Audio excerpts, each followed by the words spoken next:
parce que j'ai fait des actes qui sont forcément répréhensibles par la loi et je n'ai pas du tout envie un jour de me retrouver en face de la justice à devoir affronter tout ce que j'ai pu faire dans le passé. J'ai à craindre de la justice. Tu risquerais des années, des mois de prison? Des années de prison. Plusieurs années de prison? Plusieurs années de prison. Combien d'années de prison? Au minimum 10, Au minimum 10 ans? je pense.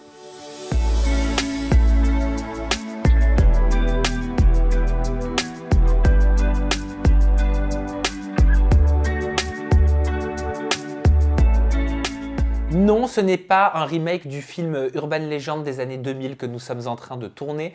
Je suis simplement en compagnie d'un créateur de contenu, aujourd'hui, en tout cas devenu créateur de contenu, dont le pseudo est TLJ, ça signifie The Last Judgment, donc en français, le jugement dernier, tu pourras nous expliquer pourquoi. TLJ, tu as été sur le dark web, tu as eu des activités sur le dark web pendant plus de 6 ans. C'est ça, Tu as vu des choses terribles, exactement. tu as participé à des choses terribles Tout à fait, également.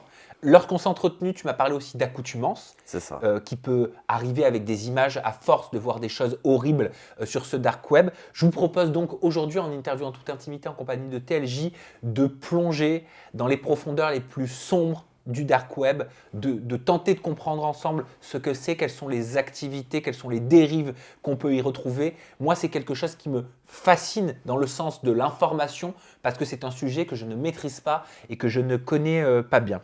Déjà, première question TLJ, pourquoi tu es masqué? Eh bien forcément pour cacher mon identité. C'est inévitablement la seule et unique raison pour laquelle je suis masqué.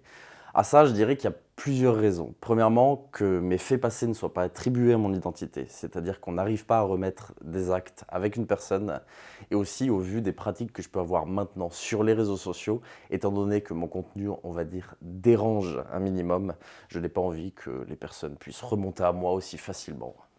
Tu as déjà eu des problèmes par rapport à ça, par rapport à ton identité, par rapport à ton image? Non, ça m'est jamais arrivé d'avoir de soucis à proprement parler, c'est pour ça que je souhaite vraiment préserver au maximum mon identité. C'est une crainte de ta part? C'est une crainte, ouais.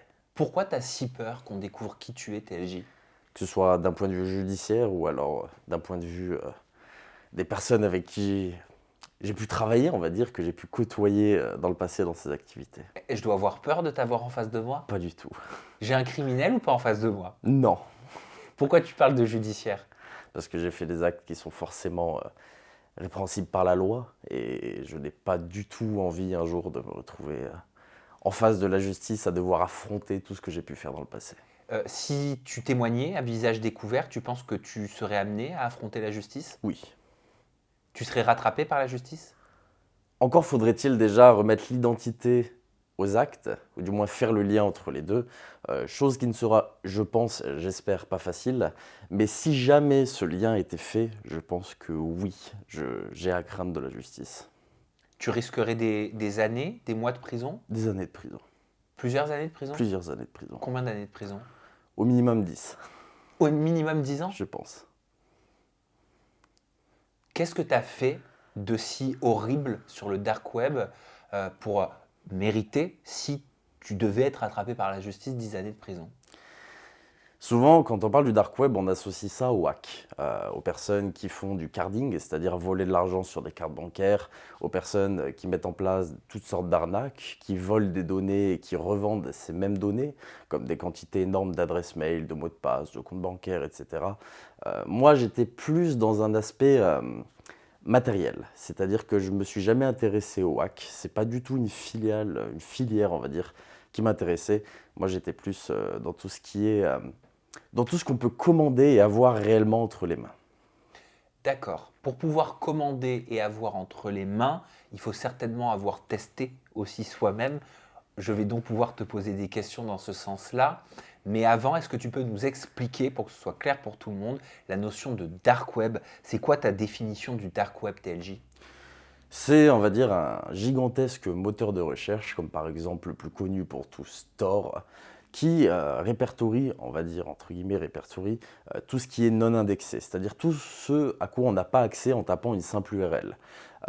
Les URL sur le dark web sont très farfelues, ça peut être une suite de chiffres et de lettres totalement alambiquées finissant en point en ion, qui amènent vers un site bien spécifique. Physiquement, est-ce que ça ressemble à une page Google? Est-ce que ça ressemble à une page Yahoo? Est-ce que ça ressemble à une page Je ne sais pas quel autre moteur de recherche existe. Vulgairement, pour que tout le monde comprenne, je dirais que oui, dès qu'on arrive sur le moteur de recherche, je vais continuer sur Tor, puisque c'est ce que les gens connaissent. On va arriver sur une page de recherche, DuckDuckGo en général, et à ce moment-là, on peut, si on tape, entre guillemets, directement dans le moteur de recherche achat de substances, on va rien trouver. Il faut vraiment avoir les URL exactes, c'est-à-dire la suite de chiffres avec un point onion, pour accéder directement à ce site. Est-ce que c'est une bonne comparaison si je pense à Telegram, à des canaux Telegram? Non, je pense ça serait... Non, ça s'en rapproche pas du tout. On n'est pas du tout là-dessus. Non. Mais alors, tu donnes le nom. Moi, je préfère qu'on ne donne pas le nom si c'est OK, D'accord. tu vois, de site, Oui. même si j'ai déjà entendu parler et je pense que beaucoup connaissent, mais pour surtout ne pas encourager parce que le but, il est informatif C'est ça. de cette vidéo. Je sais que c'est ton but aussi parce qu'il y a un pourquoi du comment t'as arrêté et il y a un pourquoi du comment t'es devenu un repenti du dark web. C'est ça. Et tout ça, on va vous l'expliquer. Mais est-ce qu'il faut passer par un moteur de recherche traditionnel pour pouvoir accéder au dark web? Non, il faut obligatoirement télécharger un moteur de recherche bien spécifique, comme j'ai dit Tor précédemment par exemple. Donc, ça veut dire qu'il faut.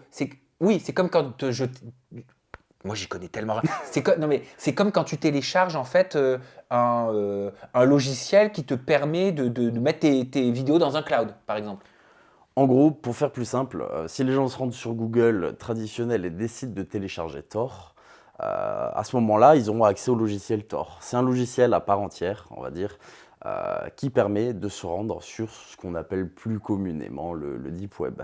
Mais c'est pas parce qu'on arrive à aller sur le Deep Web qu'on arrive à faire des choses avec. Alors, tu dis Deep Web. C'est quoi la différence entre Deep Web qui veut dire donc profond et Dark Web qui veut dire sombre? Alors, ça, c'est une notion personnelle qui est propre à chacun, je pense. La majorité des gens en font quelque chose de... Comment dire? La majorité des gens en font quelque chose d'acquis, c'est-à-dire qu'il y a une vraie séparation entre le Deep Web et le Dark Web. Le Deep Web, c'est tout ce qui est non indexé. Si je devais parler vulgairement, votre boîte mail est dans le Deep Web. C'est-à-dire que vous ne pouvez pas aller sur Google, taper ma boîte mail et tomber directement sur votre boîte mail.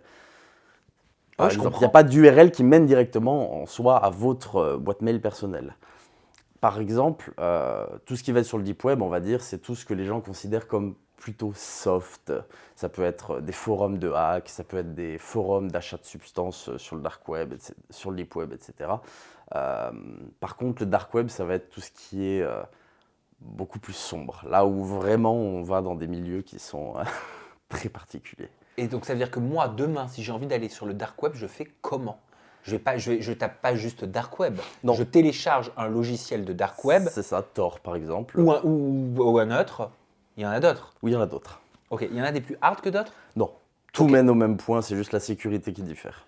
D'accord. Et après, par contre, il faut avoir les URL exactes en fonction de, pardon de ce que C'est je vais ça. dire, mais de mes dérives. C'est ça, exactement.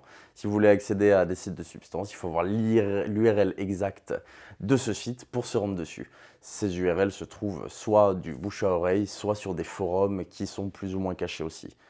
Et toi, tu m'as dit, lorsque tu étais venu sur Aja parler des live match TikTok, parce que tu t'étais véritablement positionné contre la manipulation autour C'est de ça. ces live match utilisés par certains TikTokers, certains candidats télé-réalité, certains influenceurs, avec les outils qui sont mis à leur disposition par cette plateforme, mais ça c'est un autre sujet. Mais tu me disais que tu avais eu plusieurs business dans le dark web. C'est ça. C'est quels plusieurs business? Ça veut dire quoi? Tu as fait quoi sur le dark web? Au début, quand j'ai commencé, j'ai été dans le trafic de stupes. Je commandais beaucoup de drogue sur le dark web. Pour Donc, toi? Au début pour moi et puis pour la revente. J'ai commencé avec des tout petites quantités quand j'étais jeune. J'avais aux alentours de 16-17 ans que je faisais livrer chez des proches, chez mes parents, etc. Mais ils ne le savaient pas. Non, ils ne le savaient pas. Ok, et le colis, il arrive comme n'importe quel colis. Et le colis arrivait dans la boîte aux lettres comme n'importe quel colis. Donc livré par la poste. Livré par la poste. Ou Colissimo, c'est Ouais, pareil, je crois. Livré par la poste. UPS. Non, c'est pas des services de transport privé comme Colissimo, UPS, quoi que ce soit. En général, ça passe vraiment par la poste. Ok. Pourquoi t'es tombé là-dedans aussi jeune, à 15-16 ans? Parce que j'étais consommateur déjà de substances. J'ai beaucoup fait la fête quand j'étais jeune. Et forcément, quand on a accès à l'ordinateur, comme j'ai pu avoir accès dès ma plus tendre enfance, c'est un milieu dans lequel on a toujours baigné. Donc j'ai réussi, on va dire, à voir qu'on pouvait acheter ça du coup sur le deep web et à me mettre dedans et me dire c'est plus intéressant, je touche des prix qui sont bien plus avantageux que ce que je pourrais trouver dans la rue, pour des produits qui sont largement meilleurs et De Enfin, fil en meilleur. aiguille. La Oui, notion oui. de meilleur, elle est quand même particulière. Elle est vachement subjective. Tu considères que ça peut être une arme, un ordinateur, quand il est dans des mauvaises mains ou quand il est dans des mains trop jeunes? C'est une arme absolue. Ça m'a détruit pendant de nombreuses années. Il représentait quoi l'ordinateur pour toi? C'était l'équivalent d'un père, d'une mère. C'était tout ce que j'avais pas dans la vie. Un ami, ça pouvait être. Je passais tout mon temps dessus. C'était un exutoire en fait. J'oubliais la vie de tous les jours grâce à l'ordinateur, que ce soit à travers les jeux vidéo ou même en guise de prof en fait. C'est ça qui m'a instruit. J'ai appris l'anglais avec l'ordinateur. J'ai appris des notions en sciences, en français, en mathématiques ou n'importe quoi grâce à l'ordinateur. Tout est accessible dessus. Le web est tellement vaste en fait qu'on se rend compte que Tu dis l'ordinateur, c'était tout pour moi, c'était l'ami que j'avais pas, c'était un père, une mère. Mais c'est t'as un ça. père, une mère. Je sais. Mais on n'arrive pas forcément à leur parler de choses qui vont pas dans la vie en règle générale. Quand on a des soucis ou quoi que ce soit, on sait que ça va pas forcément être la meilleure écoute, ou du moins à nos yeux en tant que jeunes. On se rend compte des années plus tard qu'on aurait dû. Mais quand on est jeune, on n'ose pas forcément parler des choses. Et donc on se réfugie vraiment comme un exutoire sur l'ordinateur, presque à chercher sur des forums des personnes qui ont vécu la même chose. On peut tout faire avec. Et l'avantage, c'est que je trouvais le réconfort dans l'ordinateur que je n'avais pas dans la vie de tous les jours. Pourquoi tu n'avais pas de réconfort dans ta vie de tous les jours? Et après, on va aller sur le reste de tes révélations sur le dark web, mais je pense que c'est important de Oui, comprendre. Tu dis l'ami que j'avais pas, ça veut dire quoi? Ça veut dire que. Et tu parles de consommation de drogue à 15 ans, c'est 16 ans, ça. donc c'est très jeune. Ça veut dire que très jeune, tu avais un mal-être. C'est ça. J'avais un mal-être de popularité à l'époque. C'est quoi un mal-être de popularité? J'étais le nerd de la classe quand j'étais C'est jeune. quoi un nerd? Une personne totalement enfoncée dans Internet. Cette image typique qu'on pourrait avoir dans les films de la personne boutonneuse à lunettes, vraiment informatique, qui ne voit que ça. Et dans une époque, quand j'étais au collège par exemple, où c'était une quête permanente de popularité, moi je me retrouvais à côté, totalement exclu, avec pour seul hobby l'informatique. Et j'ai été le bisu suprême pendant des années et des années. Tu veux dire le souffre-douleur? C'est ça. Qu'est-ce qu'on te faisait? On m'a frappé, on m'a volé, on m'a dénigré. Comme j'expliquais, on est le bouc émissaire d'absolument tout. Il suffit qu'il y ait un aléa de la vie qui passe, qui puisse induire à une éventuelle moquerie pour que ça nous soit destiné. Quoi qu'il advienne. Je dis une bêtise, une odeur mauvaise qui passe dans la classe, ça va être vous qui puez. Ça va être vous le bouc émissaire d'absolument tout. Et c'est quelque chose qui est permanent. Dès qu'on arrive à 8 heures du matin et qu'on passe le portail, à quand on en ressort à 17 heures, c'est ça tout le temps, tout le temps, tout le temps. Tu as vécu l'école comme un enfer? C'est un enfer. Je ne supportais pas ça. T'en souffrais? Ah, absolument. T'en pleurais? Je dirais pas que j'en pleurais, non. Même si je trouve que pleurer n'est pas une faiblesse, attention, hein. Mais non, j'ai cultivé plutôt une tristesse sans forcément l'exprimer, une rage et une haine des personnes assez prononcée à cette époque-là. Je voulais vraiment devenir la personne que je n'étais pas. Euh, on favorisait ça en me disant ce que tu es n'est pas bien. Regarde, tu subis les conséquences de notre harcèlement, on va dire, parce que tu n'es pas comme nous, tu es différent. Et cette notion de différence, pour moi, elle a été malsaine pendant de nombreuses années. Je voulais impérativement devenir la personne populaire, la personne qu'on aime, celle qu'on invite aux soirées, alors que c'était quelque chose qui n'arrivait strictement jamais à cette époque-là. Et prendre le contrôle du dark web quand on est aussi jeune, est-ce que quelque part ça donne pas la sensation de prendre le contrôle qu'on n'a pas dans la vie? C'est ça. C'est ça. J'avais l'impression que c'était mon raccourci suprême. J'ai grillé les étapes. J'allais accéder à cette époque-là.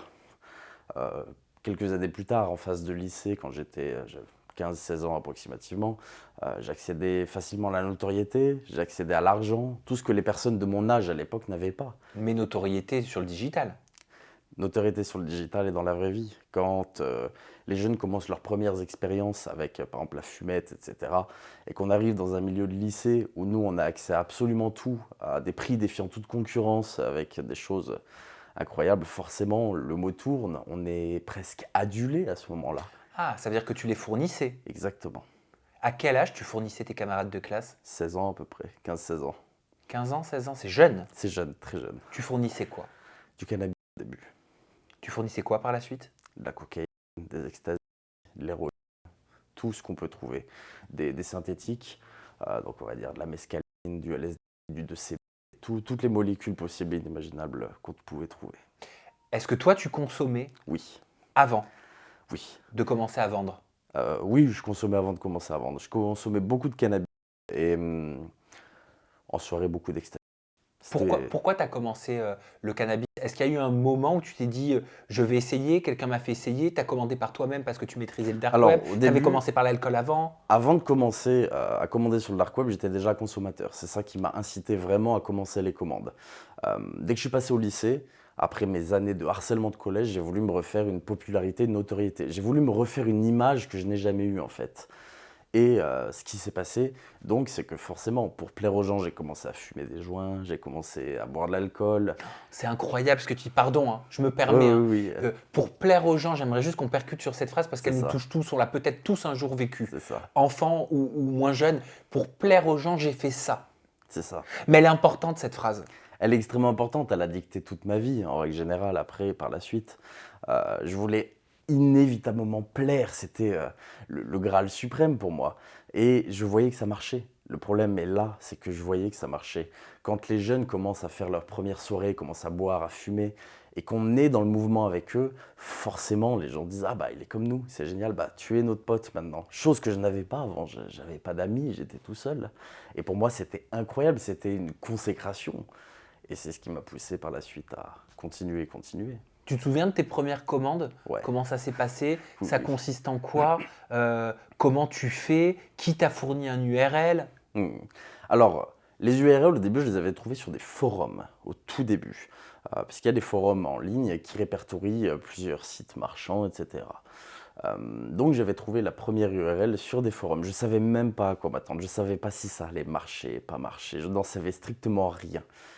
J'avais appris que c'était possible de le faire, parce que forcément, quand on est tout le temps sur l'ordinateur, le dark web, deep web, on en a toujours entendu parler plus ou moins, on sait que ça existe. Et j'ai commencé à fouiller là-dedans. Donc j'ai trouvé ce premier lien, j'ai vu les tarifs, mais je ne savais même pas comment convertir des euros en crypto-monnaie à l'époque. Donc on recherche de tutos sur Internet, comment convertir des euros en crypto-monnaie. Parce que la monnaie du dark web, c'est la C'est la crypto-monnaie. crypto-monnaie, Donc tout se fait en crypto. c'était la crypto-monnaie depuis bien avant que la crypto-monnaie devienne populaire. C'est ça. Bah, à l'époque où je commandais, le Bitcoin, il valait même pas 100 euros. Il valait rien, le Bitcoin. Mais la crypto-monnaie, ça a été inventé pour le dark web? Non, pas du tout. Rien à voir. Hein. Non, rien à voir. C'est juste une monnaie qui était au début anonyme, on va dire, et du coup, forcément, elle était utilisée sur le dark web parce que c'était un moyen beaucoup plus fiable que d'envoyer de l'argent sur un compte bancaire. Bah, ça transitait pas par des banques. Non, ça transitait pas par des Donc banques. en À fait, part sur les retraits de crypto. ok, d'accord. C'est-à-dire que lorsqu'on achète un produit à une personne, on lui envoie de la crypto-monnaie et lui, par la suite, pour avoir des euros, peut convertir cette crypto-monnaie en euros et l'envoyer sur un compte bancaire. En général, bon, c'est pas les leurs. Ok. Et ces premières commandes, elles consistent en quoi? Tu commandes quoi? Quelle quantité? Ma première commande, j'étais déjà dans ce qu'on appelait les prods, donc les produits au-dessus du cannabis. Ma première commande, c'était de la MDMA, de l'ecstasy, les deux sur ma première commande, et même du speed, des amphétamines. J'avais commandé plusieurs choses en petite quantité. Hein. De mémoire, je devais avoir commandé peut-être 10 grammes de MDMA, 50 cachets d'ecstasy, quelque chose comme ça.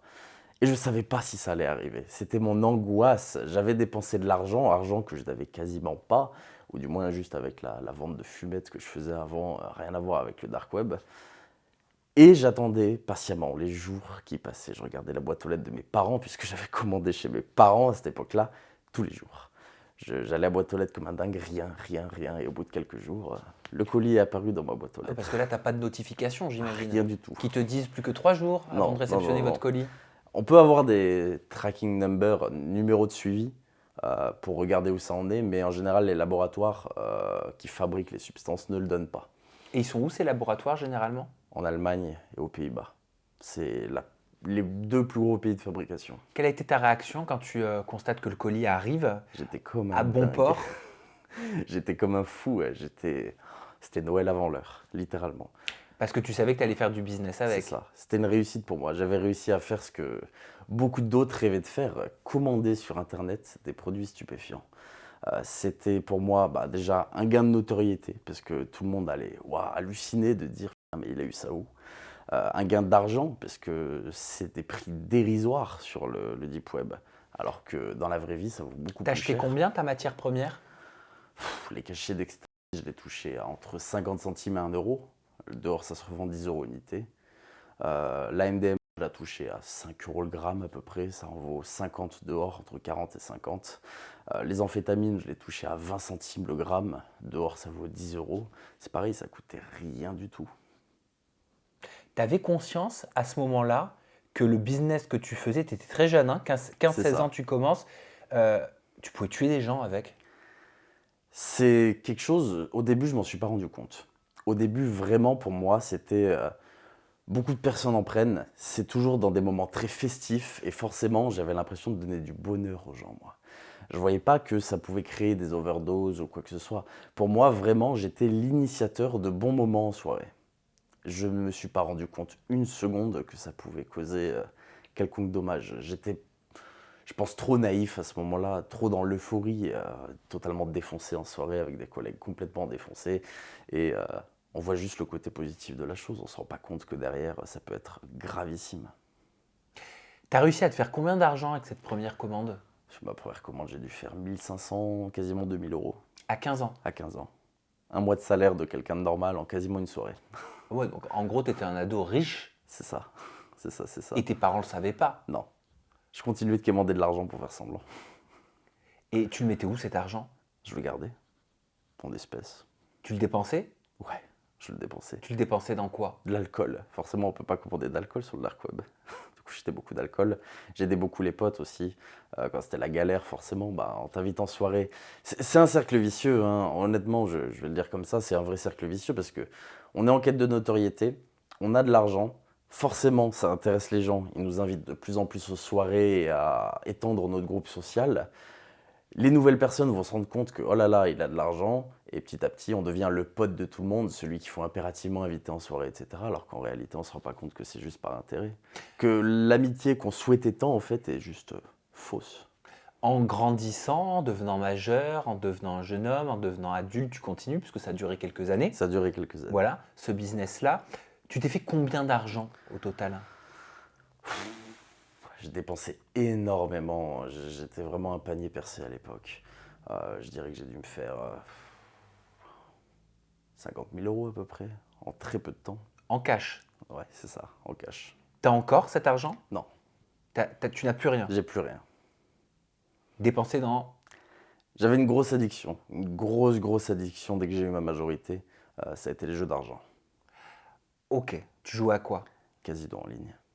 Casino en ligne, je regrettais tout ce qui pouvait être un jeu d'argent, je jouais. Ok, donc tu as dilapidé l'argent. J'ai tout exterminé. Ok. Il s'est intensifié ton business en prenant de l'âge? Ouais, beaucoup. Beaucoup. J'avais mis en place des stratagèmes où là, je faisais plus ce qu'on appelle du détail. C'est que je commandais plus en petite quantité pour vendre 1 gramme par-ci, 1 gramme par-là. Je vendais directement en grosse quantité à des personnes qui le souhaitaient. T'as déjà flippé? Ouais, Dans quelle situation t'as pu flipper? quand je me suis mangé un flingue sur la tête. Pardon? Quand je me suis pris un flingue sur la tête Pourquoi tu t'es pris un flingue sur la tête? pour me racketter. Qui? Des gens qui voulaient acheter. Ok. C'est particulier, je sais, Ah oui, bah, j'entends pas ça tous les jours quand même. forcément. Et comment t'as réagi? Comment t'as géré cette situation? J'ai acquiescé. À ce moment-là, on ne cherche pas à jouer au plus fort ou quoi que ce soit. On sait qu'il y a une chance sur deux pour qu'on meure. Donc à ce moment-là, on acquiesce tout. Le cerveau est totalement déconnecté. On est incapable de réfléchir normalement. C'est juste état de survie, panique suprême. Tu travaillais tout seul ou en bande organisée? Avec plusieurs personnes par la suite. Au début, tout seul, quand j'étais jeune, année lycée, etc., c'était vraiment tout seul, dans mon coin, avec quelques collègues qui passaient à la maison de temps à autre, voilà. Et puis par la suite, je me suis fait des amis, avec de gros guillemets, qui m'aidaient dans tout ça. Et donc, oui, c'était en bande organisée, on peut dire. Vous étiez combien? On était 3. C'était bien ficelé? C'était bien ficelé. Vous aviez vos contacts, ça passait par des numéros traditionnels. Toi, tu passais par le dark web, mais après, il faut bien que tu communiques avec. Carte SIM prépayée. Et téléphone jetable. Tu changeais de téléphone tous les combien? Toutes les semaines. Toutes les semaines? Ouais. Ça coûte 20 € en bureau de tabac, les petits téléphones. Quel est le but de changer de téléphone toutes les semaines? On sait jamais, des fois que la police le retrouve et puisse retracer des SMS qu'il y a eu ou quoi que ce soit, donc on les détruisait toutes les semaines. Mais comment ça se fait que tout ce dark web là comme ça, il peut exister, que ce business parallèle, le business de la mort, hein, moi je l'appelle, hein, pardon, hein, mais je pense que tu es totalement d'accord avec moi, puisque tu as Totalement. complètement changé, tu es devenu un repenti, c'est d'ailleurs pour ça que tu es là. Totalement. Mais c'est le business de la mort et c'est important de mettre les mots justes dessus, voilà, parce que ça tue des gens. Ça tue à petit feu ou ça peut tuer tout de suite également. C'est ça. Euh, Tout ça, ça existe. La police le sait. Les autorités, le gouvernement le savent. Ils ne peuvent pas démanteler. Pourquoi il y a tant d'impuissance de la part d'un gouvernement face à ce type de situation? Parce qu'il faut se dire que c'est de l'importation, de l'exportation. Donc déjà, par exemple, dès lors que la majorité des laboratoires qui fabriquent les substances sont, par exemple, en Allemagne, aux Pays-Bas, en Angleterre, etc., ça ne tire plus de la France. D'accord. Donc c'est les autorités de chaque pays. Forcément qui démantèlent des laboratoires, mais dès qu'il y a une place qui est enlevée, enfin, elle est reprise instantanément derrière. Il y a beaucoup trop de demandes, et dès lors qu'il y a de la demande, forcément il y a de l'offre. Quoi qu'il arrive, ils ont fermé énormément de sites avec le temps, même les sites sur lesquels j'étais moi ont été fermés par les autorités, etc. Mais ça n'a pas empêché, dans la foulée derrière, il y a un autre site qui réapparaît. Ça ne s'arrêtera jamais. J'ai le droit de te demander quel âge t'as ou tu vas me mentir? Je mentirai. Tu mentiras, mais est-ce que Je tu me mentirai. donneras un âge proche du tien? Oui, T'as quel âge, TLJ? entre 25 et 30 ans, T'as entre 25 et 30 ans. c'est ça. Ok. Peut-être que tu as suivi l'actualité de ces derniers mois. Peut-être que tu as vu que les politiques sont de plus en plus fermes par rapport à la consommation de cannabis. Oui. Voilà, qualifié de merde par Gérald Darmanin. Mm. Et oui, c'est de la merde. Après, il y a le journaliste Jean-Michel Apathy sur TMC, sur Quotidien, qui lui disait « Mais est-ce que vous estimez aussi que l'alcool, c'est de la merde ?» Parce que l'alcool crée beaucoup de cancers, l'alcool ça. tue aussi, mais n'est pas considéré comme illicite en France et est extrêmement taxé. D'ailleurs, en France, donc ça, tu vois, c'est une contradiction, mais c'est important d'en parler aussi. Mais est-ce que toi, tu considères, TLJ, qu'il faudrait légaliser la vente de cannabis en France, comme ça peut être le cas dans d'autres pays? Légaliser, contrôler, taxer? Pour moi, légaliser, c'est important. C'est important parce que ça permettrait d'encadrer ça. Certes, les business de rue et même sur le dark web existeront toujours. Ça ferait baisser leur chiffre d'affaires, c'est une certitude. Mais au moins, ça permettrait d'encadrer les choses, les taxer, parce que l'État est en recherche perpétuelle d'argent, hein, quoi qu'il advienne, personne n'ira le contraire. Donc, pour moi, ce serait important. Et je trouve ça d'ailleurs, je fais le parallèle avec ce que tu as dit, très hypocrite de laisser l'alcool qui, à mes yeux, tue beaucoup plus que le cannabis. Je ne ferai jamais l'apologie du cannabis, même moi je ne fume plus, etc. hein. Mais l'alcool est beaucoup plus addictif, beaucoup plus dangereux que le cannabis, et pourtant, parce que c'est taxé à 20%, on ne fait strictement rien contre ça. Est-ce qu'aujourd'hui, tu as conscience, et là je te parle des drogues, notamment de synthèse que tu as C'est évoquées, ça. moi la moitié des noms que tu as dit, je ne les connais pas. Tu as parlé de cocaïne, C'est ça. tu as parlé de quoi? De MDN, MDM, tu as parlé de quoi d'autre? ecstasy, Ecstasy. Tu as dit d'autres trucs là bizarres. 2CB, OCB? 2CB, 2CB, c'est ça. c'est quoi? C'est un synthétique de la mescaline. C'est un hallucinogène, la mescaline, qui est naturel, qui provient d'une plante, d'un cactus. Et on en fait des synthétiques pour contourner la loi. C'est-à-dire, on va appeler ça les DOC, vulgairement, ça s'appelle comme ça. Donc en gros, on va prendre la molécule exacte de la mescaline et en changer un tout petit peu la formule chimique. Ce qui fait qu'aux yeux de la loi, c'est légal, puisque ce n'est plus la molécule qui est interdite par la loi. C'est une molécule différente. Tu t'y connais extrêmement bien. Oui. T'as fabriqué aussi? Oui. Ah! Ok. Donc, j'imagine, c'est dans ce sens-là que tu disais plusieurs business. C'est ça. C'est-à-dire qu'il y a eu tu as commencé par te fournir, donc c'est de l'import-export, C'est ça. et par la suite, tu as commencé à fabriquer ta propre cam. C'est ça. Comment on fabrique de la drogue? Il faut ce qu'on appelle des précurseurs. Dans Breaking Bad, les gens voient forcément la pseudo pour fabriquer de la méthamphétamine. Moi, j'ai fabriqué de la MDMA.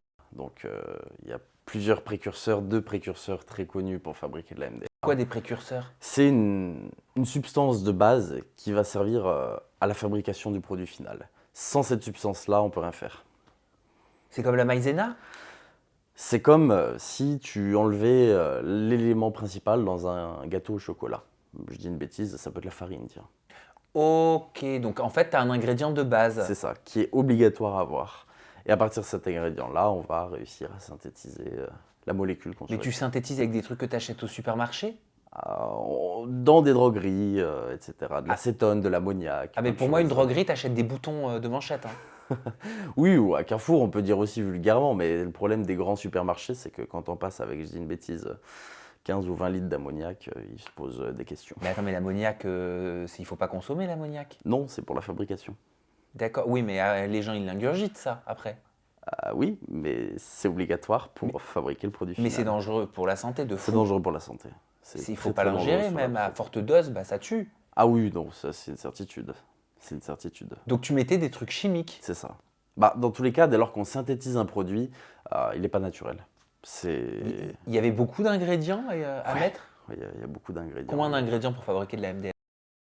Là, MDM, honnêtement, pardon. je vais éviter de le dire parce que la recette est très simple. Vraiment, la recette n'est pas très compliquée, donc j'ai pas envie d'aider bah, les gens à se rapprocher. Ah, mais je te demande pas la recette, je te demande combien il y a d'ingrédients à peu près. Faut en compter 4 principaux. Ok, mais il faut avoir conscience que en fait, tout ce qui est consommé, c'est de la pure daube. C'est de la pure merde. Hein, vraiment, faut le C'est dire, ça. quoi. C'est ça, c'est ça. Parce que, alors, je sais pas si tu es calé un petit peu dans la santé, mais on en entend des histoires autour de nous. Moi, je vais te le dire, je l'ai confié dans mon livre, mes vrais abonnés le savent. Moi, j'ai perdu mon premier copain Ouais. voilà, qui était malheureusement là-dedans et qui a fait une overdose un soir quand il était en boîte de nuit. Bah, il s'en est jamais remis, hein, il était jeune et voilà. Pourtant, il en est décédé avec une prise. Tu savais, toi, qu'un être humain pouvait mourir avec une seule prise Au début, de non. drogue? Après, oui. Après, par la suite, quand j'ai commencé vraiment à m'implanter là-dedans, même la synthétisation, je me permets juste, ça a duré un tout petit temps. On s'est rendu compte que c'était très dangereux, qu'on pouvait vite être cramé à cause des gaz que ça dégage. Cramé au sens propre. Hein. Oui, ou même par la police. Ah. C'est très particulier à faire. Hein. C'est pas pour rien qu'on appelle ça un laboratoire clandestin, entre guillemets. Donc ça a duré vraiment un très court temps. On a fait ça 3 fois avant de se rendre compte que c'était pas pour nous. Mais à ce moment-là, oui, on en avait conscience. On avait conscience que des gens pouvaient y passer. Et honnêtement, Oui. TLJ, tu te disais quoi?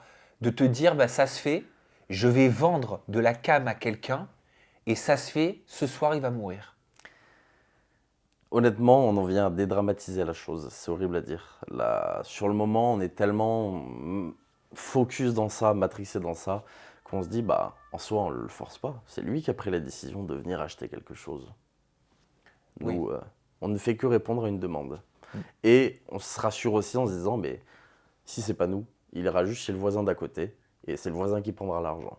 C'est pas, c'est pas faisable. C'était plus rentable de fabriquer soi? Oui, c'est beaucoup plus rentable. Mais c'est beaucoup plus risqué, et même, ça nécessite trop de préparation. T'as fait quoi d'autre sur le dark web? Parce que tu me dis, j'ai eu plusieurs business sur le dark web, donc on a parlé J'ai eu de... les stupes et les armes. Les armes. Les armes. Oi, oi, oi, oi, oi, oi, oi. Tu vendais des armes à qui? On a vendu des armes à des gens qui souhaitent. Il y a une demande, c'est pareil, hein, que ce soit pour des armes de poing ou des armes beaucoup plus grosses, il y a une demande. Tu vendais des flingues? Ouais, Tu vendais des fusils? oui. Tu vendais des kalachnikovs? Oui. Tu vendais des couteaux? Non. Tu vendais des munitions? Oui. Tu vendais des tasers? Non. Tu Que les vendais- armes à feu. Oh, ça me dépasse. Ok, et toi, t'avais déjà eu une arme à feu entre les mains? Oui. T'avais déjà utilisé une arme à feu? Oui. Dans un centre de tir? Non. Ah bon? Non. Où ça? Dans la forêt, en montagne, etc. Faut se rendre compte un petit peu de ce que c'est. Et puis la parano veut que aussi on se lance dans un milieu qui est particulier. On sait que quelque chose peut arriver à n'importe quel moment, donc il faut être prêt à ça. Bah, en Et- fait, tu vivais dans... C'est plus que le danger, c'est-à-dire t'étais dans GTA. Ah ouais, j'ai la crainte, la peur. À ce moment-là, j'étais encore chez mes parents en plus. Ça a été très Donc compliqué. tu mettais même en danger tes parents. C'est ça, c'est ça. Oh, désolé, heureusement que je suis assis. Heureusement que je suis assis. Et je te juge pas, hein. Maman, je sais suis que t'es un désolé repenti. si tu vois cette vidéo, maman. Je t'en ai déjà parlé il y a quelques temps, mais je tiens à m'excuser ici aussi. Je t'aime de tout mon cœur. Voilà. Pardonne-moi. Hein, et j'espère que je te froisse pas avec mes réactions. Je ne juge Pas du pas. tout, ouais. Je suis là pour essayer de comprendre quelque chose que je ne comprends pas. Pas de soucis. Voilà. Et comment on se lance dans le business des armes sur le dark web? Comment tu te dis, mais tiens, je vais me lancer dans le business des armes sur le dark web? Comment tu te fournis une arme pour la première fois? Au début, on n'y croit pas. C'est comme j'explique, là on tombe dans des milieux qu'on va appeler vraiment le dark web à proprement parler. C'est quand on est plus simplement dans voler de l'argent sur une carte bancaire ou commander des substances. Là on est littéralement dans ce que je vais appeler le business de la mort, hein, littéralement. Donc c'est beaucoup plus compliqué à trouver. Et là on arrive sur des milieux qui nécessitent de l'affiliation. J'en parlais dans certaines de mes vidéos, c'est-à-dire qu'il faut y être invité. Faut que l'administrateur du site en question approuve, entre guillemets, notre demande. C'est pas quelqu'un qui trouve le site, oh là là, comme par magie, il peut commander une arme et c'est bon, tout est bien. Non, il faut faire une demande, qu'on soit accepté, etc. Et là, on a accès, on va dire, à un panel de choix et on peut commander directement. Le problème, c'est les douanes. Ça passe beaucoup plus difficilement que simplement des substances. Et ça, c'est un aspect que tu pouvais pas contrôler, Ça, si. c'est un aspect qu'on peut pas contrôler. Donc en fait, c'est entre guillemets, là pour le coup, c'est une très mauvaise expression, mais c'est au petit bonheur la chance. C'est ça, c'est au petit bonheur la chance. Enfin, la chance pour toi, C'est ça, pas pour les autres. c'est ça, c'est ça. Ok, et ça se vend combien une arme?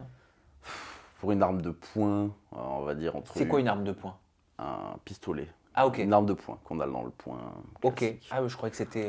Non, non. Ok. Pour une arme de poing, on va compter entre 800 et 1000 euros à peu près. D'accord. Et une arme plus grosse? Entre 2 et 3000. Et t'en vendais beaucoup? Non. Ça, c'est pas moi qui gérais ça, et heureusement. Et c'est quoi le profil autant tu nous as parlé du profil de Oui, ceux oui. qui achetaient de la cam, mais c'est ça. quoi le profil des personnes qui achetaient des armes? Des pères de famille, beaucoup.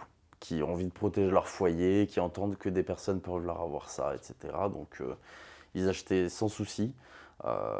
Ou alors des personnes, des milieux, on va dire, bien plus. Pas dans le trafic de stupes, etc. Hein, des personnes qui savent comment avoir des stupes, qui vendent des stupes en cité ou quoi que ce soit, et qui n'arrivent pas à se procurer des armes. Donc, forcément, ils vont là où il y en a, où ils demandent là où ils peuvent en avoir. Et nous, on se charge juste de la commande. Et t'as eu d'autres business à part la cam et les armes? Non, j'ai pas eu. J'ai vu d'autres business, mais ça m'a toujours dégoûté. T'as vu quoi? J'ai vu la pédographie, beaucoup. Oh, bah, c'est un sujet qui est malheureusement très actuel, hein, C'est surtout ça. avec les influenceurs qui mettent leurs enfants beaucoup sur les réseaux C'est ça, sociaux. c'est ça. Je juge pas parce que moi, tant que j'ai pas d'enfant, je sais pas, Mm. tu vois ce que je ferais, mais je sais que ça peut être dangereux. Mais t'as vu quoi? La vente d'images pédographiques, Mais euh, elles viennent d'où ces images? c'est les personnes qui les prennent et qui les publient. Mais qui prend ces photos? Des pédophiles. Qui prennent des photos d'enfants? Ouais, bien sûr. Pendant qu'eux, ils sont en train de faire. Leur crime? C'est ça. Ils prennent des photos, ils prennent en vidéo, ils le partagent comme un trophée, entre guillemets, sur des sites qui sont dédiés à ça. Et je vais même encore plus choquer, et c'est un point que j'ai vraiment envie d'aborder, parce que pour moi, ça me répugne et que personne ne fait rien. Ces sites-là ne nécessitent aucune affiliation et sont beaucoup plus faciles à trouver que des sites d'achat de drogue. D'accord, donc C'est d'une facilité déconcertante. ça veut dire qu'il pourrait y avoir des choses de mise en place de fait pour C'est ça. encadrer beaucoup plus. Pour supprimer ça, Bien sûr. agir contre ça surtout.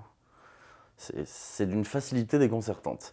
Que ce soit sur les forums, sur des sites entiers dédiés à ça, c'est quelque chose où même si vous allez sur ce qu'on appelle les hidden wiki, c'est des sortes de petits sites qui répertorient des liens pour chacune des catégories, c'est-à-dire si vous voulez des stupes, vous pouvez peut-être vous diriger par là. Si vous voulez apprendre des choses dans le domaine du hack, vous pouvez vous diriger par là.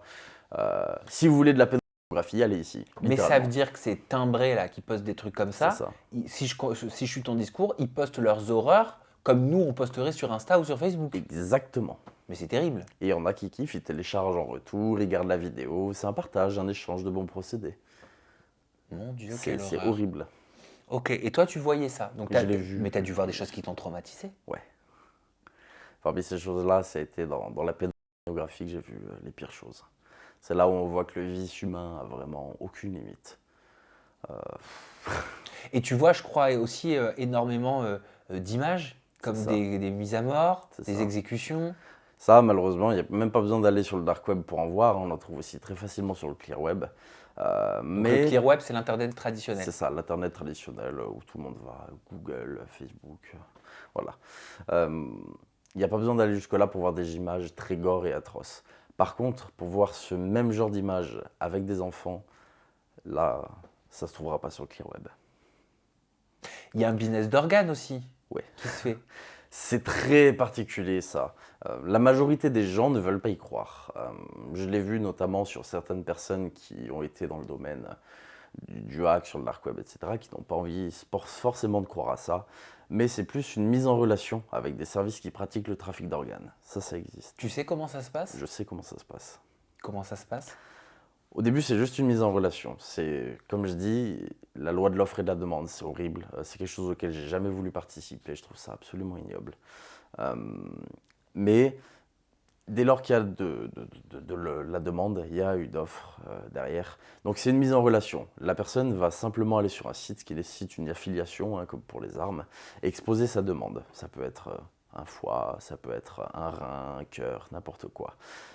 En échange, les personnes qui sont entre guillemets à l'autre bout du fil, j'ai envie de dire vulgairement, vont, c'est ça, je voulais pas utiliser le terme, vont demander beaucoup d'informations, c'est-à-dire bon, déjà tout ce qui est carte d'identité, vont donner le prix, il faut amener donc certains tests, l'analyse du motif antigénique pour voir si la greffe peut être compatible ou non. Et ça se fait sanguin peut-être? C'est ça, tout, il faut des résultats d'analyse tout simplement. Hein. Et derrière vont entre guillemets, dire bah écoutez, pour telle date, on peut vous avoir ça, un billet d'avion pour aller se faire greffer ça en Inde ou dans n'importe quel pays, et la transaction se fait directement. Mais qui sont ces gens? Est-ce que c'est du don d'organes ou c'est... Non, c'est pas donné. C'est quoi alors? C'est volé. Mais comment on vole un organe? C'est compliqué d'expliquer ça à des personnes qui sont droguées, je dis une bêtise à leur insu, et qui vont se réveiller dans une chambre d'hôtel avec un rein en moins. Mais qu'est-ce qu'elles deviennent ces personnes après? Je sais pas. J'ai pas vu ça de mes propres yeux, j'en ai entendu beaucoup d'échos, etc. J'ai vu des témoignages de personnes, parce que le trafic d'organes est quelque chose qui existe dans le monde entier malheureusement. Hein. C'est quelque chose qui est vachement fréquent dans les pays de l'Est, au Brésil, etc. Mais je pourrais pas dire exactement ce qu'il advient de ces personnes. C'est terrible. Et toi, pendant des années, tu as baigné dans tout ça, avec tout ce flux d'informations, ces images horribles qui devaient t'inonder quotidiennement. Je voyais ça quotidiennement, littéralement. Ça devient normal de voir ces horreurs? Ça devient pas normal, non, mais on en vient à le banaliser de plus en plus. Comme j'explique, quand j'étais jeune, c'est là où je parle d'accoutumance à l'atrocité humaine. Quand j'étais jeune, pour moi, vendre de la drogue, c'est vraiment le summum du truc. Et puis quand on met un pied dedans, on se rend compte que finalement, c'est pas si horrible et que peut-être que vendre des armes, ça l'est tout autant. Donc on va gravir l'étape suivante. Et puis une fois qu'on est dans les armes, on voit des choses bien plus trash, par exemple. Et on se dit, on en vient à dédramatiser le truc en fait. On se rend pas compte de ce que c'est réellement parce qu'on voit ça tous les jours, comme tu le dis. Par contre, pour quelqu'un qui n'a jamais mis un pied dans tout ça, ça va être inimaginable. Ah mais moi tu m'enfermes à l'asile. C'est ça. Mais je pense que, non mais je ne rigole pas. Je pense que je serais incapable de voir un centième de ce que tu as vu. Il y a des images qui sont horribles, il y a des images qui m'ont marqué pour toute ma vie, je pense, sincèrement. Il y a des images, c'est indescriptible tellement. Le sentiment qu'on a en voyant ça, c'est de l'impuissance. Quelle est l'image qui t'a le plus marqué, qui te marque encore aujourd'hui, à laquelle tu penses, qui te provoque peut-être des cauchemars même? Une vidéo de 4 hommes qui étaient en train de se masturber sur le cadavre d'une gamine pendue. Elle était morte, pendue, à poil, et les 4 hommes la touchaient, se masturbaient dessus, etc. Comme si tout était absolument normal. Des personnes qui ont un vice pour ça, voilà. Il y a des dégénérés, Mais ça a dû te créer des séquelles. C'est horrible. C'est horrible. Tu dors bien? Non. Non. Bon, on sait que ça existe. C'est là où je me sens un peu égoïste de partager ça avec les gens. C'est que on vit mieux quand on ne sait pas que ça existe. Ah mais moi je sais pas que ça existe. On vit mieux quand on se dit que le trafic d'organes c'est une légende urbaine. On vit mieux quand on se dit que la pédopornographie, c'est loin de moi tout ça. Mais en fait c'est à côté de tout le monde. C'est sur internet, c'est public. N'importe qui peut voir ça s'il a envie de le voir. C'est très juste ce que tu dis parce que je sais que ça existe, je sais qu'on en parle. Tu vois, tu parles de pédopornographie, il y a des députés qui s'y intéressent, qui veulent sensibiliser les influenceurs, donc je le sais parce que c'est un sujet que j'ai déjà traité, mais en même temps, je veux pas y croire. C'est ça. Tu comprends ce paradoxe? Totalement. En même temps, j'ai pas envie parce que je me dis ce n'est pas possible, mais je sais que certains en parlent. Mais je me dis, est-ce qu'en effet, je sais que c'est pas une légende urbaine, mais je crois qu'il y a une sorte de déni. C'est ça. Il y a un déni à fond là-dessus. Il y a un déni monumentale. Comme je dis, on n'a pas envie d'y croire. Et puis quand on tombe face à ça, bah, c'est comme la réalité qui pète à la gueule en fait. Et quand on voit la quantité d'images qui circulent, on se dit qu'en fait, ça se trouve, la personne qui est en train de filmer sa gamine, ça peut juste être notre voisin en fait. Il y a énormément de personnes qui s'intéressent à ça. Et quand on filme notre propre gamine ou notre propre gamin, est-ce que ça peut se retrouver dans des endroits comme ça?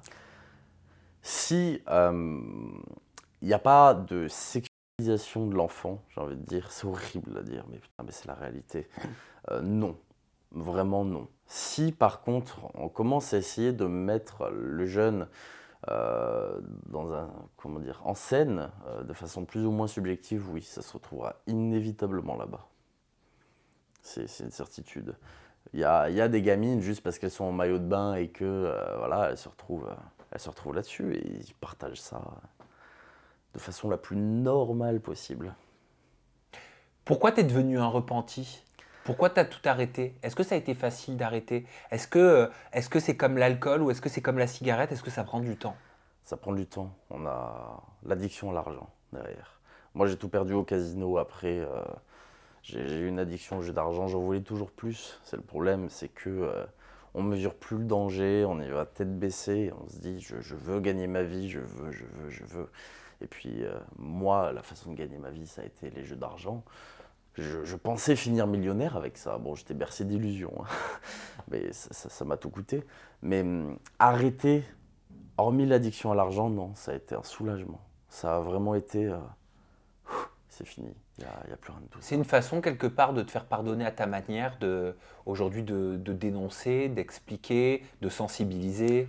Ce que j'ai vu sur le dark web, c'est quelque chose que je retrouve sur les réseaux sociaux, Ah bon? malheureusement. Pas de la même manière. Certes, il n'y a pas de trafic de stupes ou de trafic d'armes sur Oh, les réseaux sociaux. oh bah sur Oh, Snap, il y en a, hein. sur Snap, Sur oui, Telegram même sur aussi. Telegram, oui, n'importe qui peut se faire livrer, oui. Mais sur les réseaux sociaux, on va dire traditionnels, vraiment TikTok, YouTube, etc., c'est pas des choses qui sont mises en avant. Ah non, pas du tout. Par contre, je vois que le vice humain est tout autant présent, que ce soit au niveau de la fraude, que ce soit au niveau de l'exhibitionnisme, que ce soit de la pédophilie. Il y en a sur TikTok. Il y a des comptes d'enfants qui sont vachement sexualisés et qui ont une audience de personnes de 40, 50 ans. Comment tu vas, ma belle? Alors qu'elle a 8 ans. Donc tu es en train de dire que le clear web, donc l'internet traditionnel, commence sous certains aspects à ressembler au dark web? Que de plus en plus, on banalise tout ça et que un jour, ça finira par arriver. De façon bien plus cachée, forcément, hein, mais ça finira par arriver. Le vice humain n'a pas de limite, littéralement. Et le problème, c'est que pour ceux qui n'ont pas envie d'aller s'embêter avec le dark web, on retrouve de plus en plus ce genre de choses sur le clear web. Donc toi, si tu devais qualifier l'humain, ce serait le mot vice qui te viendrait? Ouais, l'humain est vicieux. Je l'ai vu avec la pédographie, je l'ai vu avec des personnes qui aiment regarder la mort, qui aiment regarder le sang, qui aiment voir ça leur donne du plaisir, c'est horrible. Et quand on voit des mises à mort, parce qu'il y en a énormément, des vidéos de ça, etc., il y a des personnes qui se partagent ça, qui aiment ça. Et ça choque, c'est très compliqué à regarder. Et quand on voit tout ça et qu'on se sent impuissant, c'est ce qui a été mon cas. Quand j'ai vu la vidéo de cette gamine qui, voilà, on a envie de faire quelque chose, mais qu'est-ce qu'on peut faire? On se sent complice en fait. On a vu tout ça, mais on ne peut pas en parler. Même si demain j'irai voir n'importe qui dans la rue en lui disant ouais, j'ai vu une vidéo d'une gamine morte, voilà, bah qu'est-ce qui lui peut?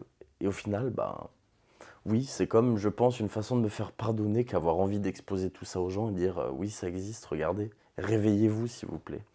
Moi, j'ai envie égoïstement de partager ma souffrance en fait par rapport à tout ça.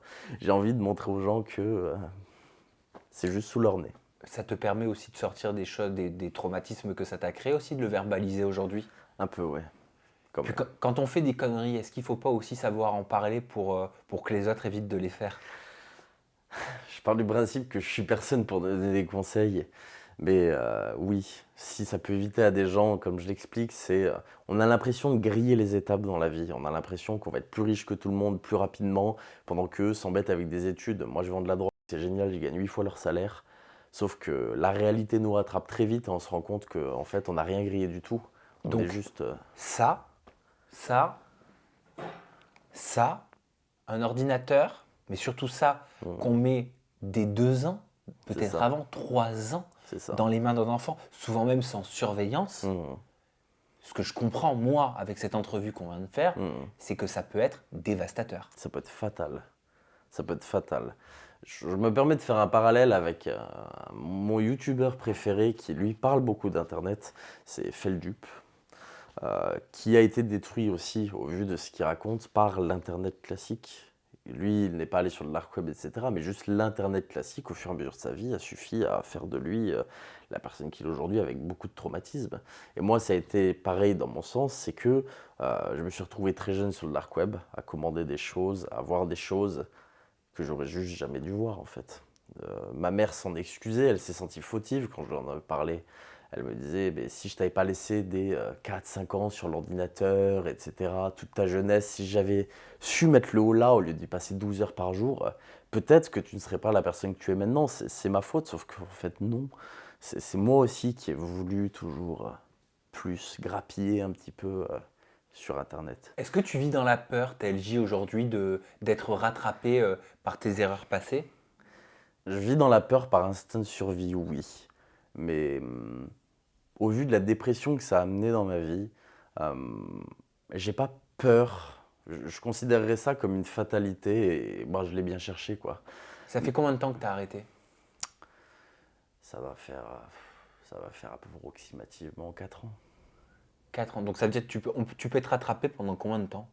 Je sais pas du tout. J'ai peur de tout ça. Est-ce qu'il y a une prescription? Il y a une prescription, il me semble que ça doit être 20 ou 30 ans. Ah oui, donc tu as le temps d'avoir peur. Mais même sans ça, c'est pas tant la justice qui me fait peur, c'est que à exposer ça sur les réseaux, ce que j'ai pu voir, ce que j'ai pu vivre, il y a des personnes que ça va déranger. Quand je parle du trafic d'organes, c'est un business qui est très lucratif et je connais plus ou moins le fonctionnement de ça. Ah non, mais parce que là, tu me fais peur à moi, là.